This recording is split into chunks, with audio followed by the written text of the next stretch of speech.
Welcome to the most anticipated week of the college football season. 2 games, 4 undefeated teams, and the Bedlam Nation Conversation is here to break it all down for you.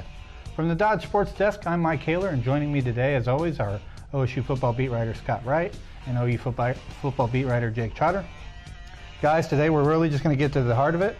We're going to talk about the keys of these games, OU versus Texas in the Cotton Bowl on Saturday, OSU at Missouri. Jake, we'll start with you. Let's talk about OU Texas. 2 great quarterbacks, OSU's defense playing as well as they've played in a long, long time. What's this game really going to come down to? You say OSU's defense? I think you meant OU's defense. So anyway, either way. They're probably both playing well, right? It's going to come down to 2 things. Pressure and Colt McCoy, forcing the mistakes. Cornerbacks can't get beat deep. Brian Jackson and Dom Frankson played really well up to this point, but it's going to be a different setting, different caliber of receivers they're going up against, and they need to play well. I think those are the 2 big keys to the defense. We kind of talked about this on Monday with you on your show was kind of the lack of stars in comparison to past years that Texas has. You know, really everybody talks about Colt McCoy. He's even their leading rusher, and people don't know a lot about what they have coming in, but you think the 2 receivers they have coming in are going to be pretty stout. Well, I think as a unit, they're probably as good as they've had in the last few years. They've always had a Lima Sweet or a Roy Williams, but when you look at it, Jordan Shipley and Quan Cosby are very solid, and they play well as a pair. They do a nice job getting open. They have great hands. They make plays. They're not NFL caliber receivers necessarily, but they're very good. If you're looking for a comparison, I think Manny Johnson, Joaquin Iglesias would be a good comparison to those guys. What about the difference in the running game, though, where you have McCoy, the quarterback, leading rusher for them, and then you compare that to OU, who's been criticized a little bit, actually, by fans about kind of the stalling out of the running game, like in the TCU game. But they've got 3. They go 3 deep in that position over there. Compare those 2 things. OU is a superior running game, I think. DeMarco Murray may not be himself in terms of explosion, but he's still running tough between the tackles. He's still a viable threat out of the backfield. Chris Brown looks better than he did last year. Mm-hmm. And the Moses Madu has been a nice option at number 3 in that rotation. Texas is just kind of a potpourri of running backs. They don't even have, I think, a rotation that they can really rely on. Obaniah had a nice game at Colorado. Texas fans love Fuzzy Whitaker. He's been hurt, though. So how could you not love a guy named Fuzzy? Well, I know. Has OU been? Is this criticism legit that there's problems with the running game? It seemed to me that against TCU, it was, they just kind of took what TCU gave them, and so they passed the ball like crazy and did that. But is there a worry? Has the running game been 100%? Yeah. No, I mean, do you give them an A+? Probably not. But I think when you're looking at the number 1 team in the nation that's killed everybody, scoring 50 points a game.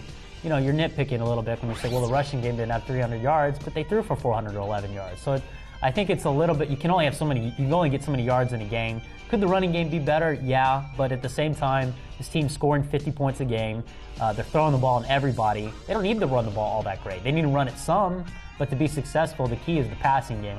That's the strength of this team. Pass protection, wide receivers making plays, Sam Bradford putting it on the money. So does Texas take a page out of the TCU book and just say, we stop the run and then you beat us with the pass? Here's the way to beat it. You can't let OU run, pass, mix it up, stay multidimensional. You got to make them one-dimensional with the pass and put pressure on Sam Bradford. That's the ingredient to beat OU. That's what West Virginia did last year. And that's what Texas is going to try to do. They're going to bring a lot of pressure on Sam Bradford. It's going to be up to the tight ends, the running backs to pick up some of those blitzes, and then the receivers got to make plays in man-to-man coverage. There's talk that DeMarcus Granger could appear this Saturday. Is that a realistic deal that he might play? How effective will he be, though? I don't think he's going to be a big game changer Saturday. So, if he plays, that'll be good for Kansas and Texas Tech and Nebraska, games like that down the road. I don't think necessarily he's going to be a big factor. And they don't really need him to be as big a factor because Adrian Taylor's playing well. Jared McCoy is having an All-American caliber season. Corey Bennett's a solid veteran. So unless they have an injury, they should be okay at defensive tackle. And I think it'll be a situation where they just want to get Granger back on the field a little bit, get him used to the game speed, and maybe down the line he'll be a solid contributor again. Just going a little bit, just last question, about kind of the nitpickiness that people have had with OU, and part of that is the kicking game too, and special teams coverage of kickoffs and such. Is there any worry that if this comes down to Jimmy Stevens do or die there at the end of the game, that might be some trouble? Well, I think that some of the nitpickiness is a little bit more viable with the special teams. I mean, they have terrible kickoff return coverage this year. I think they're 104 in the nation right now, which is statistically not very good. They have an unproven field goal kicker. Now, maybe he turns out to be a star. We don't know. He's only kicked one field goal the entire year, and he made it. That's been a credit to Oklahoma's red zone offense. They score touchdowns every time they're inside the 20. So that's a little bit of an unknown, the special teams. I mean, it could be okay, but I think that's a big question for this team heading into the game. Alrighty, thanks, Jake. We'll be back to break down the Cowboys' big game against Missouri right after this message from Dodge.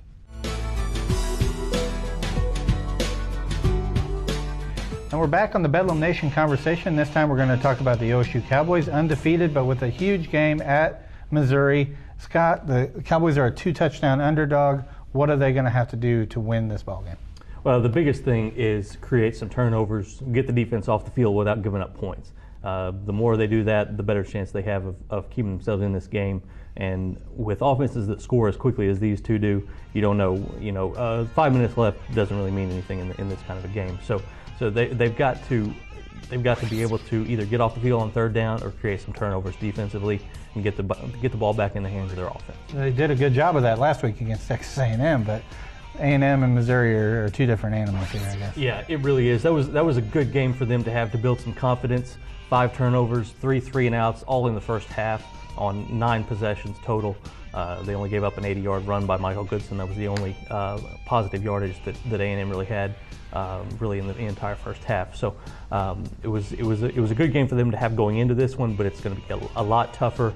It's especially tough because their pass rush is one of their biggest weaknesses. And if you start bringing linebackers and safeties in on blitzes, you're opening things up even more for Chase Daniel, and he can make it really tough on you. What do they do with him? They got a guy who just spies him the whole game, or can they even match up like that? Tim Beckman isn't a guy that's real big on changing philosophies based on what an offense does. You have to attack the offense the way that it's designed, but he's not a guy that's going to change anything just because of one guy. They'll play their regular 4-2-5, essentially, their base defense, and try to man up with them that way, match up with them as best they can. They have a couple of cornerbacks that are probably good enough to hang with guys like Jeremy Maclin, but the trouble is that Maclin moves around a lot, plays a lot of different places on the field. So Missouri tries to use him to create some mismatches, and that'll be the trick for Oklahoma State. One of the good things, speaking of Maclin, is people will get a chance to kind of compare him and Des Bryant, in the same game. Maclin returns kicks and everything also. But Des just seems to be playing out of this world lately. I mean, with returning punts now, the weird stat last week where he had 9 touches and 4 touchdowns. How's he making this separation? Is he just faster and stronger than the guys he's been matched up with, or what's been happening lately? Well, the interesting thing about him is that I don't think that people realized how elusive he can be when he's got the ball. I think that we knew that he had a good body. He could jump well and go up and catch the high passes, things like that. We knew he had good speed. But the thing that's been really impressive to me, especially if you look at that punt return from last week, he goes down, hand on the turf, spins around, and takes off, and then outruns a bunch of people. So he's got really a lot of skills that a guy as big as him, 6'2", 6'3", isn't really able to do. So that's the one thing and he's playing as well as we've ever seen him play right now. So getting the ball in his hands as much as possible is a huge thing for Oklahoma State this weekend. We talked a lot too about how Zach Robinson, they've been holding him back a little bit, where he's not running the ball as much himself, and maybe that was just part of this vanilla approach that they've had to these first few games. Are we gonna see more of him on Saturday, do you expect, just kind of taking the ball in his own hands? I definitely think so. I think Mike Gundy wanted to get a little bit of that done against Texas A&M over last week, just to get him used to doing it again. And the interesting comment he made after that game was that in the second half against Texas A&M, he said Zach ran the ball the way he did when he was trying to win the job. Mm-hmm. And so it was a kind of a renewed version of Zach Robinson in the run game. So you'll definitely see that again this week, because that adds a completely different dimension to this offense. People could key on that zone read play. They could key on Kendall Hunter more and not worry so much about Zach keeping it and taking off.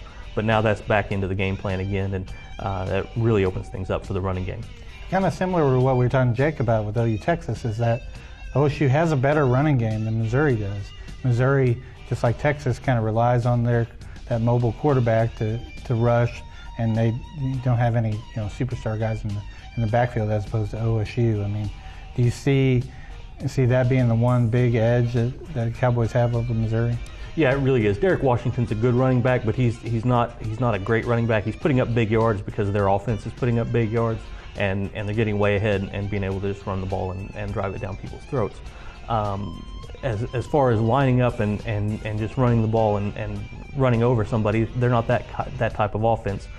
That's where Oklahoma State can take the ball and use their power blocking and the little bitty running back of Kendall Hunter, kind of the scat back behind guys back there, getting lost in the shuffle and creating some yards, hanging on to the ball, running the clock, and keeping Missouri's offense off the field as much as possible.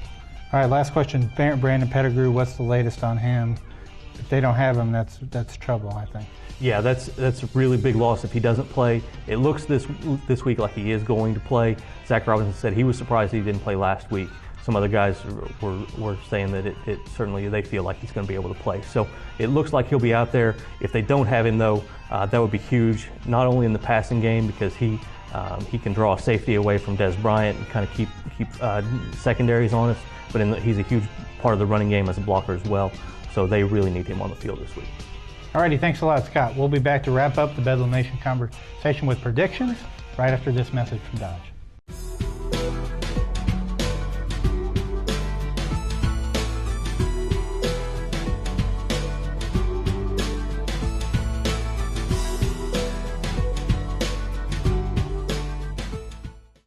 And we're back with the final segment of Bedlam Nation Conversation, predictions. This week we're going to mix it up a little bit. Both guys, both games. Scott, we'll start with you. OSU, Missouri, what do you say? All right, I'm going with right on the number, 100 points total, 55-45 for Missouri.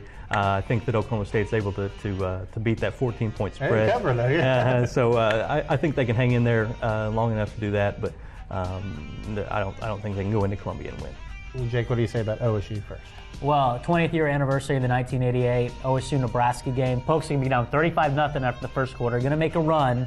That's not going to be enough. 63-42 Missouri.